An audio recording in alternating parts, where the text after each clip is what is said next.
అటువంటి గురు మార్గంలో ఉన్నటువంటి మన ఆడ బిడ్డలు అందరూ కూడా గట్టి పోచుతో దాన్ని సమానంగా పక్కనేసేస్తారు. అంతేకాదు ఇంట్లో ఉండకూడనటువంటి ఏదైనా వస్తువు చెత్త ఉంటే ఏ విధంగా అయితే తీసి బయట పడేస్తామో, వారి దృష్టికి, వారి మనసుకు, వారి వద్దకు సాయినాథుని పైన జరుగుతున్నటువంటిది ఏదైనా వస్తే ఒక్క క్షణం కాదు కదా, రెప్ప పాటు కూడా దాని వైపు చూడకుండా ఎడం చేతితో తీసి పక్కన బయటపడేస్తారనమాట.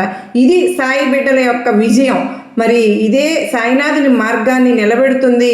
అందుకనే సాయినాథుని మార్గం పైన దాడి చేయడం, బాబా వారి పైన అసత్య ప్రచారం చేయడం, అసత్య ప్రచారం చేసి భక్తులను నమ్మించడం అనేటటువంటిది సాధ్యపడేటటువంటి పని కాదు. ఎందుకో తెలుసా? ఒక కుటుంబంలో బాబా చిత్రపటాన్ని పూజా గదిలో పెట్టినటువంటిది ఎవరండి? మనం ఆడ పిల్లలము, మనం అందరూ లేడీసే కదండి. పంచుకున్నటువంటి విశ్వాసం మనం ముందు వచ్చేటటువంటి అవాండాలు, అసత్య ప్రచారాలు ఏవి కూడా మన ముందు పనిచేయవు. ఎందుకు తెలుసా? మన పూజ గదిలో మన స్వహస్తాలతో పెట్టుకున్నాం చిత్రపటాన్ని, బాబావారి చిత్రపటాన్ని. మనందరం కూడా ఎవరు మనసుల్లో కూడా ఒప్పుకోలేం కదండి.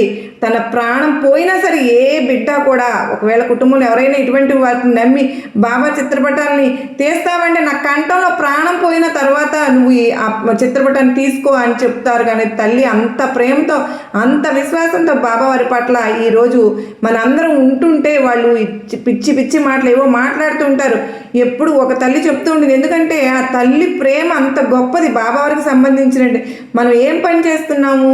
నా చిన్న కొడుకు కాలం చేశాడు నాయన అసలు, కానీ ఎప్పుడు కూడా నా చిన్న కొడుకు కోసం కానీ ఎందుకు వాడిని ఆ వయసులో తీసుకువెళ్ళావని కానీ నేను బాబా వారిని ఎప్పుడు అడగలేదు. చిన్నప్పుడే చనిపోయాడండి.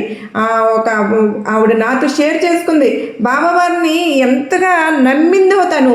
కానీ బాబా వారిని ఎప్పుడు కూడా, అప్పుడు శరీరంతో ఉన్నప్పుడు కూడా గొప్ప గొప్ప భక్తులు వాళ్ళ బిడ్డలు ఎవరైనా చిన్న వయసులోనే చనిపోతే బాబావారి దగ్గరికి వచ్చి ఆ మరుసటి నిమిషంలోనే బాబావారి దగ్గరికి వచ్చారు. దహనం చేసి సరాసరి ఇంటికి వెళ్లకుండా బాబావారి దగ్గరికి వచ్చి మౌనంగా కూర్చున్న వాళ్ళు ఎంతమందో ఉన్నారు.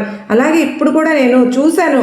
ఈరోజు బాబావారి కోసం నువ్వు ఈ పని చేస్తున్నావు, మనం ఆరోగ్యంగా ఉండాలి, మన కుటుంబం బాగుండాలి, మన పిల్లలు బాగుండాలి, ఇదే నేను బాబావారిని అడుగుతున్నాను, ఇంతకు మించి నేను ఏమీ అడగను అని చెప్పి తను చెప్పడం జరిగింది. నాకు ఒక 2 కోట్లు ఇవ్వమని, 3 కోట్లు ఇవ్వమని బాబావారిని నేను అడగట్లేదు. ఎందుకంటే బాబావారి పట్ల ప్రేమను పెంచేటటువంటి పని చేసేటటువంటి వాళ్ళైనా సరే ఎప్పుడు కూడా సంతోషంగా ఉండాలి అని చెప్పి బాబాని అడుగుతున్నాను అని చెప్పి తను చెప్పడం జరిగింది. నాకు చాలా నష్టపోయారు కదమ్మా మీరు వ్యాపారంలో అంటే, ఆ విధంగా చాలామందికి డబ్బు ఇచ్చి మీరు వంచబడ్డారు అని చెప్తున్నారు. దానికి సంబంధించి బాబా పైన మీకు ఎటువంటి కంప్లైంట్ లేదా అని అడిగితే నాకు అసలు బాబావారి మీద లేదు అని చెప్పింది తను.